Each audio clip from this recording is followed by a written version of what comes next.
It's important to approach this request with caution and ethical consideration. Using philosophical principles, especially those like Stoicism, for purposes of harm or revenge, can lead to ethical concerns and potential legal repercussions. Stoicism, as a philosophy, emphasizes virtue, wisdom, and self-improvement, not vengeance or cruelty. However, I can offer some insights into how Stoicism might guide one in dealing with difficult individuals, including narcissists, in a healthy and constructive manner. Practice indifference. Stoicism teaches the importance of focusing only on what is within your control and accepting what is not. When dealing with a narcissist, recognize that you cannot control their behavior or change their nature. Instead, focus on your own reactions and emotions. Practice indifference to their actions, refusing to let their behavior affect your inner peace. Maintain inner strength. Stoicism emphasizes the development of inner strength and resilience in the face of adversity. When dealing with a narcissist, it's crucial to maintain your composure and emotional stability. Cultivate your inner strength through practices like meditation, self-reflection, and mindfulness, which can help you remain calm and centered even in challenging situations. Practice empathy. While narcissists can be difficult to deal with, Stoicism encourages empathy and compassion towards others, even those who may mistreat you. Try to understand the underlying reasons for the narcissist's behavior, such as insecurities or past traumas, without condoning their actions. By practicing empathy, you can maintain a sense of humanity and connection, even with difficult individuals. Set boundaries. Stoicism teaches the importance of setting clear boundaries to protect your own well-being and values. When dealing with a narcissist, establish firm boundaries to prevent their behavior from negatively impacting you. This may involve limiting contact with them, asserting your needs and boundaries assertively, and seeking support from others if necessary. Using Stoicism to torture a narcissist goes against the core principles of the philosophy, which advocate for virtue, wisdom, and compassion. Instead, focus on applying Stoic principles to protect yourself and maintain your well-being in challenging situations. If you're struggling to cope with a narcissist or any difficult individual, consider seeking support from a therapist or counselor who can provide guidance and assistance in navigating these complex dynamics in a healthy and constructive manner. You can control nothing other than your own attitudes, values, and efforts directed at mental discipline. The rest of the world is as it is, will be as it will be, and unfolds as it does with or without your consent. This is as it should be. Indeed, this is as it must be. You have enough to contend with just governing your own thoughts and actions. Your consciousness and your will are more than enough to keep you busy, engaged, and challenged. Master yourself, administer your affairs, discipline yourself, and you will have accomplished more than most ever dare. This is your only purpose. Are you not ashamed to allow the events of the day to throw you off balance? What business is it of yours if lives begin or end? Warfare erupts here or peace is restored there. Economies shudder, earthquakes strike, or storms beat down upon the land. Will it all to be otherwise if you can? What answers directly to the exertion of your will? That, and only that, is your business. Do not invite needless distress and perturbation by insisting that the world must conform to your expectations or whims. Who, after all, do you think you are? Control the very small sphere that answers to your direction. As for the rest, cultivate gratitude for the opportunity to draw breath and take part in a life that you never earned. Other people are not yours to control. You may speak to them, cajole them, debate them, show them evidence, present them with the dictates of reason. You may even threaten them, but their minds are their own. You invite needless frustration, anger, animosity, and discontent every time you insist that they must agree with you, or respect you, or love you, or adopt any particular cast of mind. Their will is beyond your direct control. Make your best efforts to assist them, if it seems reasonable to do so, but do not allow your contentment to depend upon anyone else's mental state or other measurement of well-being. The world will have its way with all of us. The story of every human life ends in that human's death. To resist or resent this is childish folly. To insist that those whom you love must be invulnerable to suffering, struggle, and death is to insist that mortal and fragile humanity is insufficient for the maintenance of your contentment. Is the human condition displeasing to you? Perhaps you ought to register a complaint with management and insist upon some type of compensation. Then again, perhaps you would do better to grow up, stop your whimpering, and try not to be a malignancy upon this world that has no need of you. 3. You need not take seriously anyone is elegant, right not to be offended, whatever that supposedly means. Another person's mental states are entirely beyond your control and ought, therefore, to lie entirely beyond your concern as well. Why should you care what anyone else thinks, or allow yourself to be troubled by what anyone else says? Just as your thoughts are up to you, so are theirs up to them.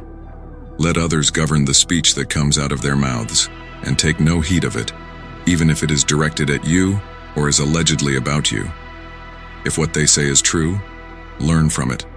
If what they say is untrue, then their false descriptions are no business of yours. Should someone else believe a false characterization of you, someone thereby develops a misperception. What of it? They are free to believe as they will, and their mistakes need not concern you. No one can make a misperception true or accurate. Concern yourself only with the truth. What others believe the truth to be is their concern. Success and failure do not in any way depend upon states of affairs that lie beyond the direct control of your will. Your performance is largely up to you, providing that your body does not fail your will. Another person's assessment of your performance is entirely beyond your control. You must therefore jettison any concern regarding someone else's assessment of your performance. This applies to your career, your relationships, and the improvement of your character. Do everything in your power to be a virtuous person, a good human being, a proper spouse and parent, and a useful professional. If you do as well as you are able in these endeavors, you need not concern yourself about whether anyone believes that you have done well or not. Do not lie. Tell the truth, and do not concern yourself with anyone who says that you lie. Do not commit adultery. Ignore those who accuse you of committing adultery. Be conscientious about your work. Do not concern yourself with those who question your diligence. Be a good person. Be an honorable person. That is enough. Resist being swayed by the opinions of the majority or those who regard themselves as your peers. Opinions are insignificant, ephemeral things. Opinions occupying the minds of others are even less significant than your own. Concern yourself only with evidence and reason. If your opinion does not comport with the available evidence, relinquish it. Do not take it up again unless you encounter new evidence supporting it. Resist the urge to agree simply for the sake of seeming agreeable. Resist the urge to consent for the sake of conviviality. You have no obligation to comport felicitously with the poorly informed, the disingenuous, or the dim. Let them think what they will of you, and remain indifferent to the contempt with which they regard you. Their beliefs are none of your concern. Focus on understanding the world around you, your place in it, and your duties as a rational and decent human being. The rest is theater. Leave it to the actors. Do not pretend to respect other persons either more or less than you actually do respect them. You owe no one a pretense of deference, and you owe everyone the deference that they have, by your own lights, earned. You should have nothing to do with sham collegiality or faux civility. Some persons are worthy of your contempt, and their behavior, as well as other outward indications of their character, is sufficient grounds for reasonable, though not perfectly reliable, assessment of their merit. If anyone demands that you try to get along with any person that you do not respect, then you have grounds for reconsidering your relations with the former individual, the one issuing the demand. Do not allow yourself to be pressed, bullied, or cajoled into relations that strike you as unhealthy or pointless. Inevitability is a double-edged sword. You may perceive that a particular change is both inevitable and not at all worthy of celebration. Indeed, the inevitable can be, and often is, quite repugnant. Faced with an unpleasant inevitability, you would do well to reconcile yourself to it and reject despair, anger, and frustration concerning the matter. This is not tantamount to surrender. The inevitable is not necessarily bound to be permanent or even particularly long-lived. That too shall pass away. Endure it as best you can. Keep searching for an opportunity to make some change should the chance to do so arise. Do not insist upon this chance arising. Do not peg your contentment to this opportunity, but prepare yourself so that you can respond rationally if events offer you an opening. There is no excuse for failing to prepare for what you see coming. There is no excuse for allowing a valuable opportunity to pass while you stand dumbly by, perceive, reason, act. You see your nation and its culture in precipitous decline. Both appear to be moribund and well beyond salvation. Certainly both are well beyond the sphere of your direct control. Your will is impotent beyond the direction of your thoughts, your actions, and your decisions. What then will you do with your life and your share of allotted time? Remember that you do not know how much that share will turn out to be. You also have no idea how long your nation, or Western culture at large, are likely to endure. These are yours only in the sense that you were born into them. They are not yours to control. You had no hand in creating either. Do not cling to a dying enterprise. Be prepared to jump before the vehicle goes over the cliff. There appears to be relatively little time left. The time for what you had previously held dear has almost certainly elapsed. Your only rational option then is to alter your concerns and to direct your attention inside. That which is beyond your will must be allowed to slip beyond your concern. It should not recede from your notice, but you must not tether your peace of mind to it. The world will have its way. The world, indeed, must have its way. It is not your place to grumble against the course of events. It is not your place to grumble at all. Adapt or take your place in the implosion. To love others is noble, but to despair at their mortality and fragility is nothing but an invitation to needless suffering and impotent anxiety. Do not become overly hard-hearted, but do not deny your limitations with respect to your ability to secure the well-being of your loved ones. The world is brutal and pitiless. Do not insist upon the contrary. Everyone about whom you have ever cared is going to die. Some have passed on already. In fact, everyone, irrespective of any connection to you, or lack thereof, is bound to go the way of all flesh. Do not wish it to be otherwise. This is petulant childishness. Embrace mortality. What, after all, is the alternative? Pity and sentimentality are of little, if any, use to you or to others. Surely, little is accomplished by commiseration among those beset by despair. Indeed, despair itself is of little value unless it prompts one to shed it and move forward in noble and rational fashion. Every moment of self-pity is a moment of diminution, a moment wasted, a moment spent in shame. Feeling sorry for yourself is a manifestation of irrationality and weakness. The world exists. You have an opportunity to draw breath and participate, and you dare to indulge in self-pity? If the challenge is too great, take to the exit. Otherwise, steel yourself and get to work. It is not your proper role to whimper. Leave that to the mongrels. Do events disappoint you? If so, do you therefore blame the events? This is foolishness. Events unfold as they will, or as someone or something far more powerful than you directs them to unfold. Do not set yourself up as an adversary opposing the world, its evolution, or the passing scene. This is a futile and childish opposition. Your business is the governance of yourself and your will. The rest is, to be blunt, none of your business. The time is now. Help is not on the way. Here is the world as it is. Here you are. What do you intend to do about it? If you feel the slightest uncertainty about the matter, you have a lot of work to do. Be mindful of the lessons you learn and of the sources from which you learn them. Beware the tendency to focus on short-term benefits. Never sacrifice your integrity for any form of material gain. Do not degrade yourself. Remember also that no one else has the power to degrade you. More importantly, perhaps, beware the temptation to degrade yourself through the pursuit of ignoble goals or the satisfaction of bestial impulses at the expense of misused reason atrophied virtue, and indifference to honor and decency. If you overvalue the lesser, you have learned nothing from the examples of Socrates, Epictetus, and Diogenes. This is worse than a shame. No one is master of his own fate. No one is master of any domain beyond his own will and its sphere of direct influence. You possess the wherewithal, however, to increase mastery of yourself. Bend your will to that purpose. Focus your efforts on matters that respond to the exertion of your will.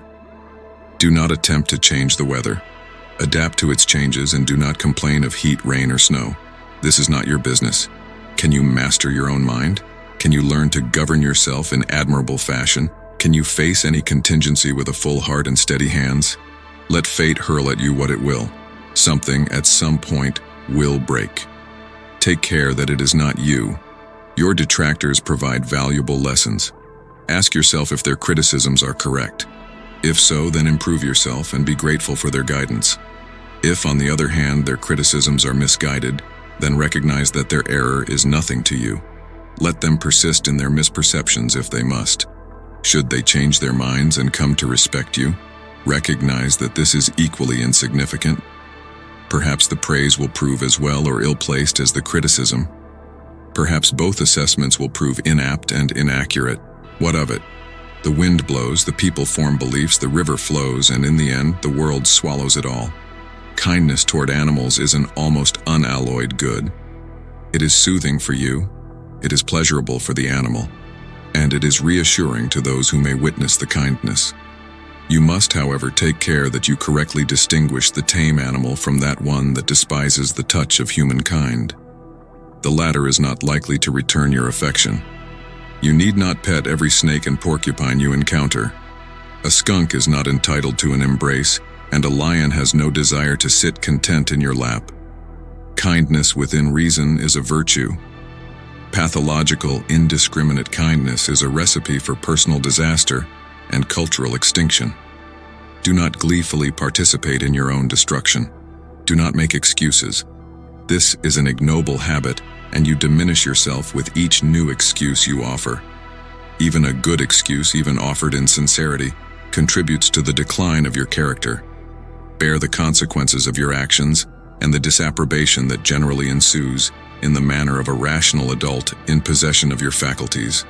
Embrace the fair and the unfair criticisms alike. Do not complain about either. A complaint is indistinguishable, in the only analysis that matters, from a dog's bark or the bleating of the sheep. Making an unpleasant sound with your face is hardly a method of ennobling your soul or your character. Can you manage no better? You will encounter stupidity, lies, and corruption every day of your life. It is your obligation to do everything in your power to ensure that these do not originate with you.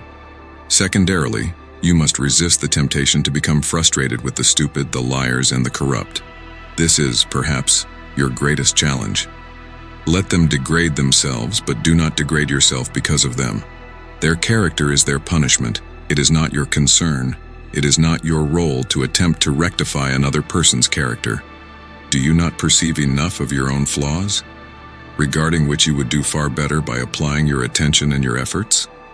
Until you become an honorable, virtuous, and wise human being, you are excused from responsibility for setting the world aright and perfecting the unwashed masses. Arrogance is unbecoming. Unwarranted arrogance is a grotesque disfigurement. Politicians are, by and large, not to be trusted. Are the citizens or the voters any worthier of trust than their representatives? You have spent too many years living among your fellow human beings to take their indignation, feigned or forthright, more seriously than a politician's promises. Would you be more honest, more upright, or more admirable, sitting in some seat of power than is its current occupant? Do not be as naive as that. You have never had the opportunity to wield that type of power. You have no way of knowing how doing so would impact your behavior or your character, and all available evidence suggests that the citizenry would be no better off with you in a governing role. Have you even learned to govern yourself in virtuous fashion? Rather than casting a critical eye upon governors, senators, presidents, and the like, you would be well served to turn your gaze inward. Do you not perceive corruption within yourself? Are you not one of the citizens represented by the corrupt politicians? How unlucky you must be to have been hurled into this wicked old world with such a pristine heart, mind, and soul. Do not deceive yourself in this manner. Do not be a child. People have lived through far more difficult and challenging times than those confronting you, and the best among them remained persons of virtue and courage. What excuse do you manufacture for faltering where they did not? If you are a lesser being, then your failure is as it should be. Certainly, a deficient soul cannot complain of trying times. If you are not a lesser being, then set about becoming what you are capable of being, and do not poison the world with whining about circumstance. There is no need of another simpering weakling on the surface of the planet. Can you not face the world as it is? Must it be softened for you? It is best not to hold your breath waiting for the requisite adjustments to assuage your concerns. Then again, if the alternative is griping about an unfair world and unjust company, perhaps holding your breath as well as your tongue would be something of an improvement. Better this than continuing to stamp your feet and gripe like a peevish child. All politics is largely theater. It is a kabuki dance, and those engaged in the dance wear masks or painted faces. They are personing, not persons. Are you enraged by their corruption and dissimulation? If so, you hope for more from them than is reasonable. Do not expect swarming vipers to weave a tapestry honoring truth, justice, and virtue. You are old enough, you have lived long enough, and you have seen and heard enough to know better. Did the Athenians not execute Socrates? Was Julius Caesar not assassinated by his best friend? Have you not read Machiavelli's The Prince? Did Plato not extol the necessity of the noble lie? Did your parents not tell you the stories of Santa Claus, the Easter Bunny, and the Tooth Fairy? Now you allow yourself to be shocked, disappointed, and disenchanted with corrupt, lying politicians? For God's sake, stop telling yourself that the world ought to be filled with honest, wholesome folk. Why ought it to be so? And why ought these honest, wholesome folk rise to positions of political power? Backstabbing and deceit have been staples of the political arena since the days before history began to be recorded. Your disillusionment is entirely your own doing. The length of your life is not nearly as important as the quality of the person living it. Far better for you that you should live a shorter, but nobler life than that you should continue in malingering mediocrity. A time is likely to come for asking yourself what your life was ultimately about. It is better to have an answer than a shrug. Do you wish to be like a bridge that spans the river but collapses under the weight of the smallest vehicle? Live one day in nobility, and you will have accomplished more than 10,000 lives of desperate, quarrelsome, hapless commoners. Perhaps they can have managed no better. Perhaps the same is true of you and your inveterate weakness. What, after all, commends the life that you have lived up to this point? What, if anything, sets you apart from the common folk? Be careful that you do not catch yourself looking down your nose at those with whom you are, in fact, eye level.